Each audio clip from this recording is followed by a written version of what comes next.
మీకు మీకు మీడియా పంచాయతీలు ఉంటే తలుపు మూసుకొని కొట్టుకోండి, లేకపోతే ఒకరి మీద ఒకరు బురద జల్లుకోండి. అందులో మమ్మల్ని లాగి ఆంబోతులు కొట్లాడితేనంట లేగదూడల కాళ్ళు ఇరిగినాయంట. ఇద్దరు మీడియా యజమానులు కొట్లాడుకుంటే మీరు కొట్లాడుకోండి, కానీ మా మంత్రులని బదనాం చేసే కార్యక్రమాన్ని మీరు తీసుకోకండి. దయచేసి ప్రత్యక్షంగానో పరోక్షంగానో మీరు రాస్తున్న రాతలు, చూపిస్తున్న చూపులు మారీచుడి సుబావులకు శుక్రాచార్యునికి సహకారం అందించినట్టుగా ఉంటది.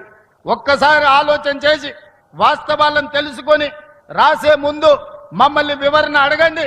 తెలంగాణ రాష్ట్ర ముఖ్యమంత్రిగా రోజుకి 24 గంటలు, సంవత్సరానికి 365 రోజులు ప్రజా జీవితంలో ఉన్న ప్రజలకు అందుబాటులో ఉన్న మీడియాకు కావలసిన వివరణ ఇవ్వడానికి తెలంగాణ రాష్ట్ర ముఖ్యమంత్రిగా నేను సిద్ధంగా ఉన్నా.